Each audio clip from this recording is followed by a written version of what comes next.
Merci beaucoup. Je pense que j'ai la mission la plus délicate ici, ce panel.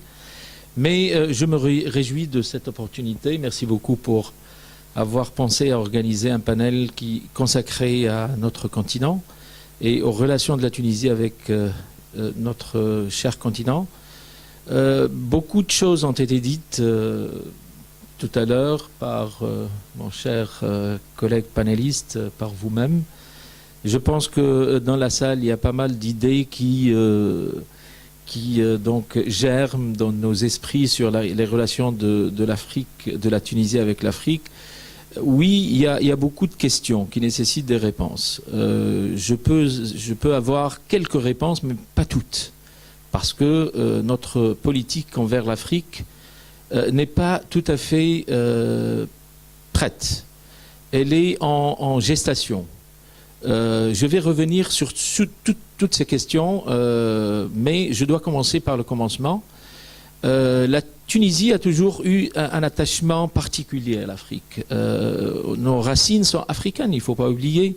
C'est vrai, nous regardons beaucoup plus vers le nord, vers les voisins européens, mais très peu, ou presque, à nos confrères et à nos voisins du Sud, les pays africains, surtout subsahariens. Il y a plusieurs raisons pour ça. Au départ, après l'indépendance, nous voulons nous-mêmes nous développer. Nous cherchons à développer le pays. Après l'indépendance, la Tunisie, n'oubliez pas, était un petit pays sans ressources, voué à lui-même, sans développement aucun. Il n'y a pas eu de développement à l'ère coloniale, à l'exception de quelques villes côtières, mais le reste du pays a été donc délaissé par les colons. Peut-être cette même politique a été prolongée après l'indépendance, mais relativement, la Tunisie a connu un développement intégral, si je pourrais dire, avec bien sûr des niveaux différents. Certaines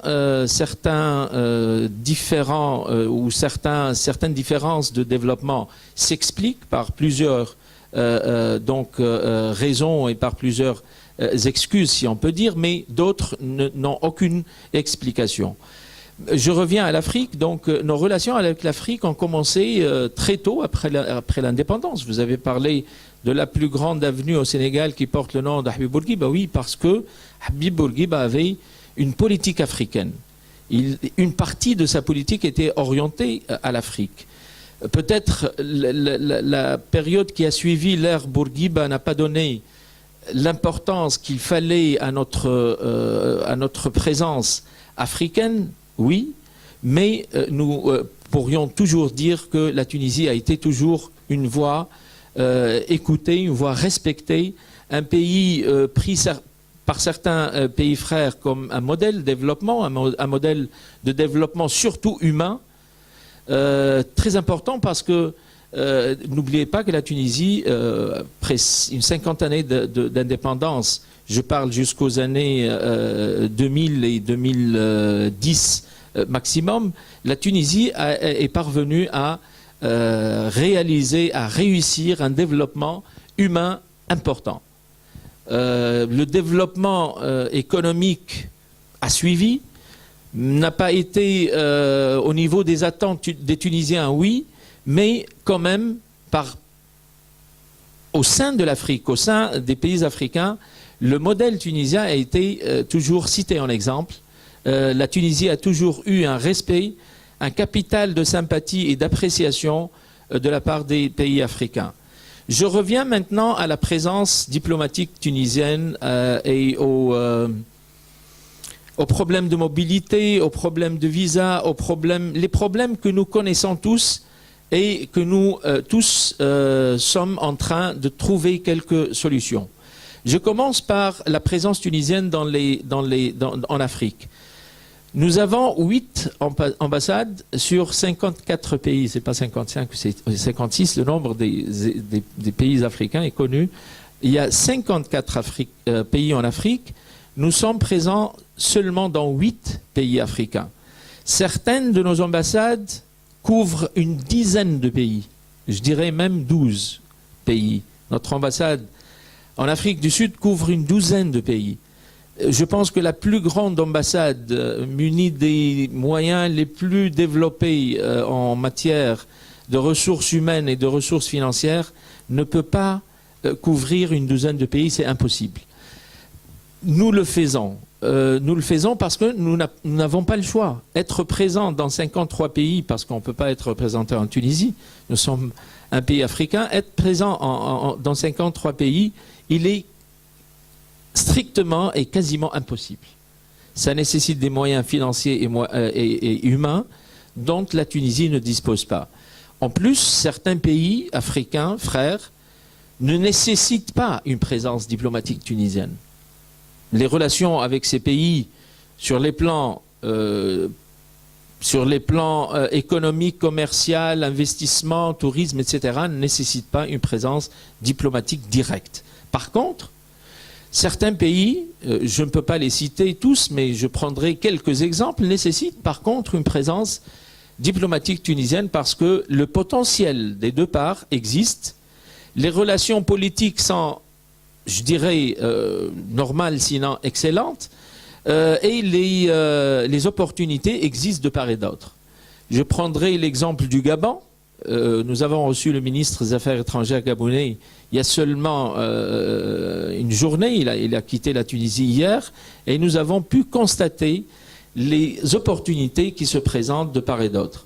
Certains autres pays de la côte, du côté est du continent nécessitent bel et bien une présence diplomatique tunisienne. Excusez-moi, c'est juste une petite... vous avez parlé du cas du Gabon. Est-ce que vous savez combien de temps met un Gabonais pour avoir un visa pour la Tunisie? Parce qu'il a besoin d'un visa. Je vais revenir à la question de visa. J'ai commencé par la présence diplomatique tunisienne. Nous ne sommes pas présents partout dans le continent. Comme j'ai dit, c'est impossible. Mais nous pouvons faire plus et mieux. Plus en nombre et mieux en redéploiement ou en présence physique diplomatique. Je m'explique rapidement. En termes de nombre, nous pouvons augmenter nos ambassades jusqu'à 12 à 15 ambassades. Cela s'explique par le fait que, comme j'ai dit, maintenant, la politique tunisienne, africaine, se développe. Depuis quelques années, nous avons mis l'Afrique comme un objectif dans notre politique étrangère. Ceci nécessite également, comme j'ai dit, toujours des moyens financiers et humains. Je le dis ouvertement et clairement, ce ne sont pas tous les pays qui ont des ambassades et qui sont représentés dans tous les pays du monde. Impossible. Sinon, pour 2 ou 3 pays, généralement, de grandes puissances, en l'occurrence les États-Unis, la France et l'Égypte. L'Égypte est très présente, non seulement en Afrique, mais un peu partout dans le monde. Elle a des ambassades dans des pays que certains d'entre nous ne connaissent même pas le nom de ces pays. C'est une orientation, c'est un choix des Égyptiens d'être représentés dans la majorité des pays du monde. La Tunisie, est-ce qu'elle peut se permettre ce luxe? Est-ce qu'elle a besoin d'être présente? C'est ça la question.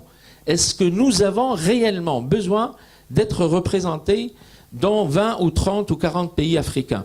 Moi, je pense, en tant que professionnel de la diplomatie, je pense que nous pouvons nous suffire à une douzaine, voire une quinzaine d'ambassades, et nous pouvons couvrir pleinement le continent en ayant des ambassades résidentes dans certaines capitales et dans certains pays avec lesquels nous entretenons des relations excellentes et qui présentent des potentialités économiques.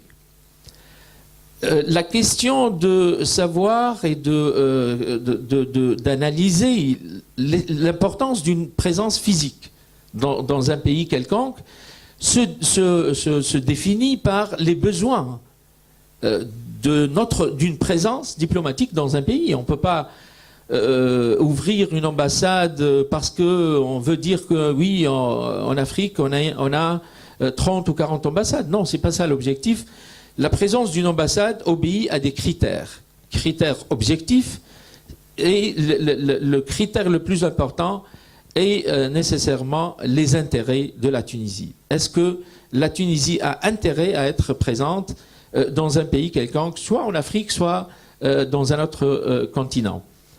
Je reviens à votre question de mobilité ou de visa. Oui, il y a un problème. Juste, ma question n'a jamais été on doit être présent dans 30 ou 40 pays. Hein.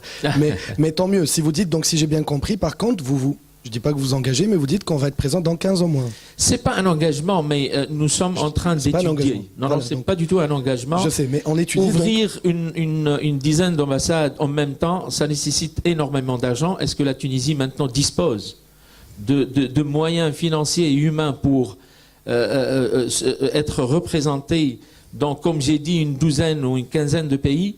Je pense que cela va se faire graduellement. Je peux vous dire, et je ne veux pas anticiper, que nous pensons à l'ouverture de certaines ambassades dans le continent africain. Ceci va être peut-être présenté par Monsieur le Président de la République lui-même dans sa tournée ce mois-ci dans 4 pays africains. Sa tournée va inclure le Tchad, le Niger, le Mali et le Gabon. Et nous sommes présents que dans un de ces 4 pays. Donc nous sommes présents seulement en Mali. Nous avions été présents au Gabon. Nous avions été également présents au Niger. On a fermé malheureusement ces ambassades pour des raisons économiques, mais également pour des raisons propres aux intérêts de la Tunisie. Nous devons faire notre propre mea culpa, notre propre audit interne, dire que une ambassade est ouverte au pays X. Est-ce que cette ambassade a réellement une raison d'être? C'est ça la question. Si après des études et des analyses et des rapports, on constate que l'ambassade qui existe dans ce pays X n'a pas raison réellement d'être, là, nous pensons, et ce n'est pas propre à la Tunisie, c'est une procédure qui est exercée par tous les pays du monde. Non, donc on réfléchit, on pense et on même donc arrive à fermer l'ambassade. On a pensé à des consuls honoraires peut-être aussi? La question de consul honoraire est toujours de rigueur. Nous avons un ensemble de consuls honoraires dans pas mal de pays africains. Il y a de nouvelles demandes pour une représentation tunisienne dans certains pays dans lesquels nous n'avons pas d'ambassade, ou même dans certains pays dans lesquels nous avons des ambassades. Et la présence d'un consul honoraire peut parfois être utile. Je dis peut parfois être utile, ce n'est pas dans tous les cas. Certains consuls honoraires, malheureusement, prennent donc ce côté ou cette nomination comme étant un prestige et il ne fait jamais le travail qui lui est consigné. Par contre, certains d'autres font réellement un travail correct et qui rapporte donc un intérêt donc remarquable pour les deux parties. Concernant, j'ai pas fini avec la question de mobilité et de visa. Vous savez que quand on applique le système de visa avec un pays quelconque, ce n'est pas pour freiner la mobilité ou mettre des obstacles devant le déplacement des gens de part et d'autre, mais surtout pour des raisons sécuritaires. La question sécuritaire maintenant revient avec force. Nous connaissons tous les défis et les dangers, si je pourrais dire, que vit actuellement la Tunisie sur le plan sécuritaire. C'est pour cela nous allons maintenir notre politique d'octroi de visa à certains ressortissants. Je parle d'une façon générale, je ne parle pas de l'Afrique, mais cette politique va continuer. Par contre, nous pouvons donner des facilités, et c'est ce que nous allons faire dans un proche avenir. Nous allons accorder des facilités à des catégories bien déterminées de gens. C'est-à-dire, Faciliter l'octroi de visa aux hommes d'affaires, je pense que c'est une nécessité. Les touristes qui viennent en Tunisie en groupe et qui sont encadrés par des tour opérateurs, des agences de voyage, sont les bienvenus. Nous pouvons facilement accorder des visas à l'entrée, soit des visas à travers, à travers les agences de voyage elles-mêmes, dans les pays où nous n'avons pas de représentation diplomatique. Pour les pays dans lesquels nous sommes représentés, il n'y a pas de problème. Ils peuvent aller à l'ambassade, obtenir un visa collectif qui, comme j'ai dit, est transmis aux autorités tunisiennes à travers ces agences de voyage. Donc nous travaillons plus en symbiose avec les agences de voyage. La troisième catégorie, la catégorie des étudiants. Nous avons en Tunisie un grand nombre d'étudiants venant de pays africains frères. Ils sont toujours les bienvenus. 8000, c'est ça à peu près? Un peu plus. Nous parlons maintenant d'une dizaine de milliers d'étudiants. Et on vise les 30 000? Oui, si on peut viser même 50, pourquoi pas. Mais encore faut-il préparer le terrain pour l'accueil de ce grand nombre d'étudiants tunisiens. Il faut pas oublier qu'il y a seulement une dizaine d'années, nous n'avons que quelques centaines. Nous sommes à quelques milliers maintenant. Je pense que oui, pourquoi pas, dans 3, 4, 5 années, nous pouvons passer à quelques milliers d'étudiants africains. Principalement dans le privé, pourquoi pas dans le public? Essentiellement, le public, vous connaissez les difficultés que nous rencontrons avec nos propres étudiants. Maintenant, on arrive au pic de l'accueil de nos universités, c'est-à-dire le plus grand nombre d'étudiants qui passent du secondaire au supérieur. Nous arrivons à ce pic pendant ces années, 2014, 2015, et on va par la suite un peu redescendre parce que tout dépend aussi de la composition démographique du pays. Comme au primaire, maintenant, nous sommes en pente descendante. Au secondaire, nous sommes en pente maintenant ascendante, mais dans quelques années, dans le supérieur, on va donc avoir une courbe descendante qui dépend de la pyramide démographique du pays. Le public connaît des difficultés d'accueil, même pour les Tunisiens. Nous accordons des bourses d'études pour plusieurs pays africains. Combien? Mais le nombre est limité. Combien à peu près? Ça ne dépasse pas les 600 à 700 bourses si vous prenez tous les pays confondus. Mais les universités privées qui ont été maintenant, dont le nombre a été multiplié par je ne sais pas combien, ce nombre a augmenté en raison essentiellement de la présence d'étudiants venant de pays africains amis et frères. Donc ce nombre ne fait qu'accroître. Par contre, ces étudiants rencontrent pas mal de difficultés en Tunisie. Je pense essentiellement à la question de permis de séjour.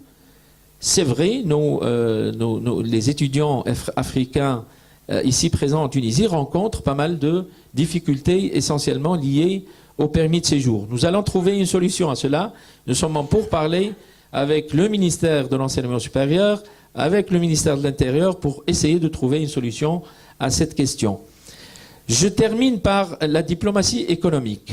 Je pense que l'un des thèmes de ce forum est la diplomatie économique. Et je vois mon frère et cher ami Abdi Fahmem, que je salue, nous sommes en train de travailler sur l'Afrique.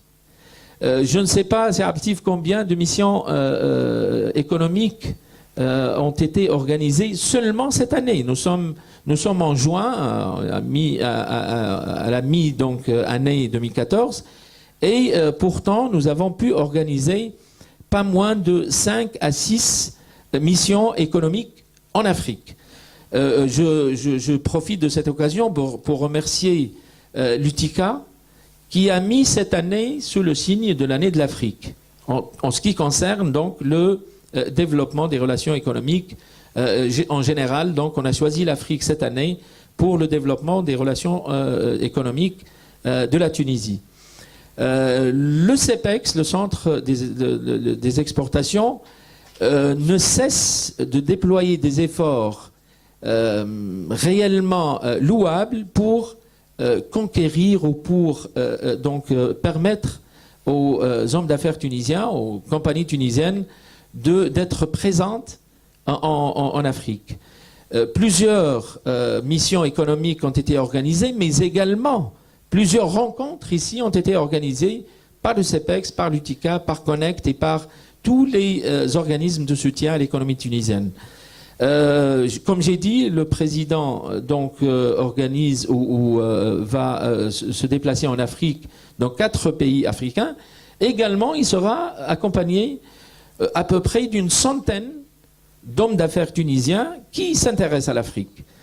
Je dois avouer qu'avant, il y a une dizaine d'années, les promoteurs économiques ne s'intéressaient presque pas ou peu donc à l'Afrique. Maintenant, il y a un intérêt accru à l'Afrique. Je me rappelle, il y a quelques années, j'étais directeur général au ministère des Affaires étrangères chargé de l'Afrique et de l'Union africaine. On s'est déplacé en Éthiopie. C'était juste après la Révolution, quelques mois après la Révolution, au moment où plusieurs entreprises tunisiennes souffraient de problèmes, de vrais problèmes économiques, de gestion, de comptabilité et de personnel, etc. Et personnellement, j'avais une peur extraordinaire et terrible parce que je pensais que notre mission allait échouer. Et je peux vous dire que si on n'avait pas arrêté la liste, c'est abditif à 40 entreprises, je pense, la liste allait pouvoir atteindre je ne sais pas, peut-être une centaine ou plus d'entreprises dont les responsables voulaient aller en Afrique. Nous sommes arrivés en Éthiopie à 10. L'ambassadeur a organisé un dîner. On a reçu la délégation tunisienne avec plusieurs hommes d'affaires éthiopiens. Et je peux vous confirmer que parmi ces 40 entreprises, il y a au moins une dizaine de responsables qui ont choisi de rester, de prolonger leur séjour en Éthiopie. D'autres ont dit « nous allons revenir ». Et le reste ont été accompagnés dans leur chemin de retour en Tunisie avec des Éthiopiens. C'est pour vous dire que les potentialités existent réellement en Afrique. Nous avons des possibilités énormes en Afrique, dans tous les domaines d'ailleurs, dans le domaine industriel, dans le domaine des études, c'est très important. Il y a pas mal de bureaux d'études maintenant qui sont installés en Afrique physiquement ou qui travaillent à distance avec pas mal de pays africains à partir de la Tunisie. Certains de nos compatriotes ont choisi l'Afrique pour installer carrément leurs entreprises. Il n'y a pas de point de chute en Tunisie. Son siège social se trouve dans un pays africain. Tout ça pour vous dire que cette politique économique est nouvelle pour la Tunisie, nouvelle dans le sens que cette politique a commencé juste il y a quelques années, mais très important, qui a été confirmée après la Révolution, après que tous les opérateurs économiques aient pris conscience de l'importance de l'Afrique pour le développement économique en Tunisie. Je ne veux pas m'étaler encore plus dans ma présentation. Pour terminer peut-être en quelques secondes, que les ambassades, par exemple tout à l'heure, c'est Mohamed disait quelque chose de très intéressant, il a dit on s'est développé, c'est bien, ils sont présents dans beaucoup de pays, mais il a dit on l'a fait tout seul. Donc même les exemples que vous avez cités, rien ne dit qu'il y a eu un accompagnement, et de toute façon l'État n'est pas obligé d'accompagner, c'est peut-être pas forcément son rôle, mais c'est la nouvelle relation qu'on va avoir, et c'est la nouvelle politique, et c'est ce que vous disiez. Donc qu'est-ce qu'on fait pour ça, et qu'est-ce qu'on a dans nos ambassades? Est-ce qu'on a des attachés économiques? Comment ils travaillent? Est-ce que parfois ils se contentent juste d'envoyer des dossiers en Tunisie pour qu'ils soient travaillés ici et être envoyés par la suite? Et comment se passe la prospection? On va essayer de faire ça en vraiment quelques minutes parce que je pense qu'on doit laisser un peu de temps pour... Non, c'est très important ce que vous avez dit, ce qu'avait dit Mohamed. Non, c'est le rôle. Celui qui dit que le rôle de l'ambassade n'est pas de faire de l'économie ou de ne pas accompagner les entreprises tunisiennes, non, et il n'a pas raison. Il est de la responsabilité de la mission diplomatique tunisienne d'assister les opérateurs économiques tunisiens de les accompagner, d'ouvrir les horizons, de les encadrer, de rechercher les opportunités, tout ça ensemble. Quand une entreprise tunisienne s'adresse à une ambassade tunisienne installée en Afrique ou ailleurs et demande de l'assistance, il est du devoir de l'ambassadeur et de l'ambassade de répondre à cette demande et de faire le travail nécessaire. Bien sûr, on ne peut pas entrer dans les questions qui relèvent réellement du secteur privé et de la compétence même de la compagnie elle-même, mais nous sommes là pour aider les entreprises, pour les assister et pour même trouver les opportunités qu'il faut. Par contre, nous ne sommes pas, malheureusement, je le dis avec beaucoup d'amertume, nous ne sommes pas équipés pour cela. Certaines de nos ambassades réellement manquent de moyens. Ce n'est pas la faute à l'ambassade, ce n'est pas la faute au ministère, c'est un problème général qui est inhérent aux finances du pays.